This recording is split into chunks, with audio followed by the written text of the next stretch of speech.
Okay, so we've been through this crisis, and there are all sorts of explanatory formats out there, and it's interesting to look at the different genres. One genre is that it's all about human frailty. I mean, Alan Greenspan took refuge in the fact it's human nature, he said, and you can't do anything about that.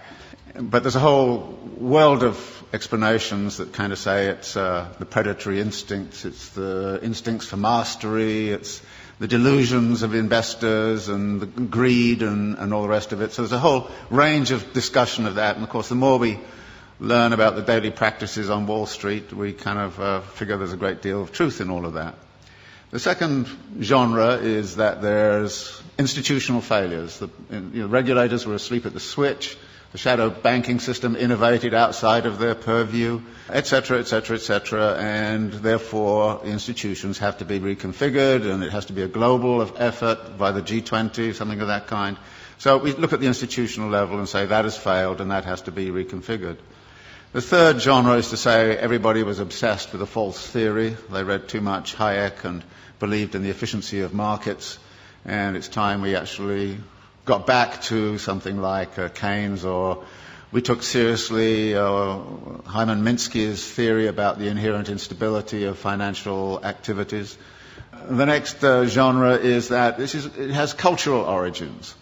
Now, we don't hear that much in the United States, but if you were in Germany and France, many people there would kind of say this is an Anglo-Saxon disease. And it's nothing to do with us. I happened to be in Brazil when it was going on, and Lula was kind of saying, well, first off he was saying, oh, thank God the United States has been disciplined by the equivalent of the IMF. We've been through it 8 times in the last 25 years, and now it's their turn. Fantastic, said Lula, and all the Latin Americans I knew, until it hit them, which it does. And then they kind of changed their tune a little bit. So there was a kind of a way of which it became cultural. And you can see that by the way in which this whole Greek thing is being handled. The way the German press is saying, well, it's the Greek character, it's defects in the Greek character. And there's a lot of rather nasty stuff going on around that. But actually there are some cultural features which have led into it. For instance, the US fascination with home ownership, which is supposedly a deep cultural value. So 68% of US households are homeowners. It's only 22% in Switzerland. Of course, it's a cultural value in the United States that's been supported by the mortgage interest tax deduction, which is a huge subsidy. It's been promoted since the 1930s. Very explicitly in the 1930s, it was built up because the theory was that debt-encumbered homeowners don't go on strike. And then there's a kind of notion that there's a failure of policy, and that policy has actually intervened. And there's a funny kind of alliance emerging between the Glenn Beck wing of Fox News and the World Bank, both of whom say the problem is too much regulation of the wrong sort. So there are all of these ways, and all of them have a certain truth. And skilled writers will take one or other of those perspectives and build a story and actually write a very plausible kind of story about this. And I thought to myself, well, what kind of plausible story can I write which is none of the above? Which is one of the things I always think to myself. And it's not hard to do, particularly if you're coming from a Marxist perspective, because, there aren't many people who try to do this analysis from a Marxist perspective. And I was really clued into this by this thing that happened at the London School of Economics about a year and a half ago, when Her Majesty the Queen asked the economists, how come you guys didn't see this thing coming? I mean, she didn't say it exactly that way, but, it's just the sentiment. And they got very upset, and then she actually called the governor of the Bank of England and said, how come you didn't see it coming? And then the British Academy put forward got all together all of these economists, and they came up with this fabulous letter to Her Majesty. And it was it was actually astonishing. It said, well, many dedicated people, intelligent, smart, spent their lives working on aspects of this thing very, very seriously, but the one thing we missed was systemic risk. And you say, what? And then it went on to talk about a politics of denial and all the rest of it. So I thought, well, systemic risk, I can translate it into the Marxian thing. You're talking about the internal contradictions of capital accumulation. And maybe I should write a thing about the internal contradictions of capital accumulation and try to figure out the role of crises in the whole history of capitalism and what's specific and special about the crisis this time around. And there were 2 ways in which I thought I would do that. One was to sort of look at what's happened since 1970s to now. And the thesis there is that in many ways the form of this current crisis is dictated very much by the way we came out of the last one. that the problem back in the 1970s was excessive power of labour in relationship to capital, that therefore the way out of the crisis last time was to discipline labour. And we know how that was done. It was done by offshoring, it was done by, Thatcher and Reagan, and it was done by neoliberal doctrine, it was done all kinds of different ways.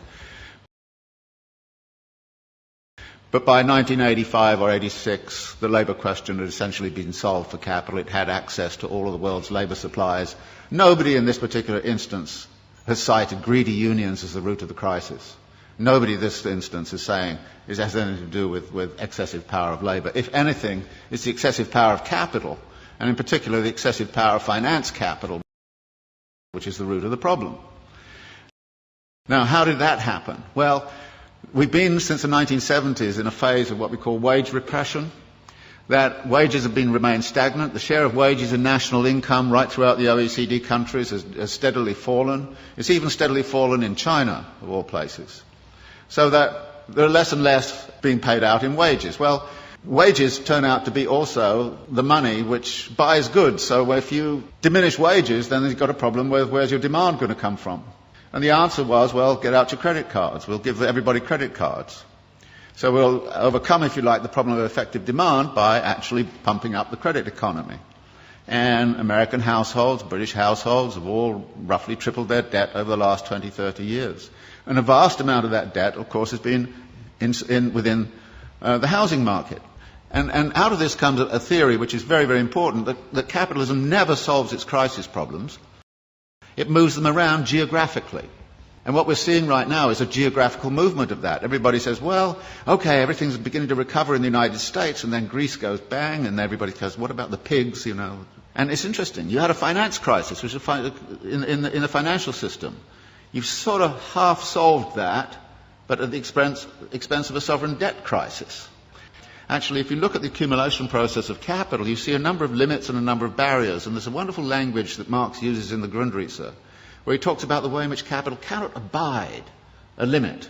It has to turn it into a barrier which it then circumvents or transcends. And then when you look at the accumulation process, you look at where the barriers and limits might lie.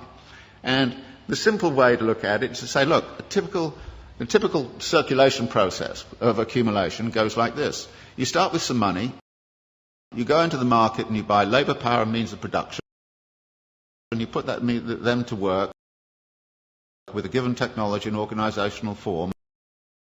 You create a commodity which you then sell for the original money plus a profit. Now, you then take part of the profit and you recapitalise it into an expansion for very interesting reasons. Now, there are two things about this. One is there are a number of barrier points in here. How is the money got together in the right place at the right time in the right volume? And that takes financial ingenuity. So the whole history of capitalism has been about financial innovation. And financial innovation has the effect of also empowering the financiers.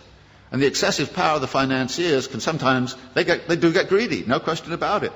And if you look at financial profits in the United States, they were soaring after 1990. They're going up like this. Profits in manufacturing were coming down like this. And you could see the imbalance. In this country, I think the way in which this country has sided with the City of London against British manufacturing since the 1950s onwards has had very serious implications for the economy of this country. You've actually screwed industry in order to keep, financiers happy. Any sensible person right now would join an anti-capitalist organisation. And you have to. Because otherwise we're going to have the continuation. And notice it's a continuation of all sorts of negative aspects. For instance, the racking up of wealth. You would have thought the crisis would have stopped that. Actually, more billionaires emerged in India last year than ever. They doubled last year.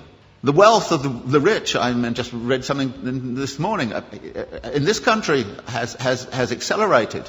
Just last year, what happened was the leading hedge fund owners got personal remunerations of $3 billion each in 1 year. Now, I thought it was obscene and insane a few years ago when they got 250 million. But they're now hauling in 3 billion. Now, that's not a world I want to live in, and if you want to live in it, be my guest. I don't see us debating and discussing this. I don't have the solutions. I think I know what the nature of the problem is. And unless we're prepared to have a very broad-based discussion that gets away from, the the normal kind of pablum you get in the political campaign and, you know, everything's going to be okay here next year if you vote for me, you know, it's crap. You should know it's crap and say it is. And we have a duty, it seems to me, those of us who are academics and seriously involved in the world, to actually change our mode of thinking.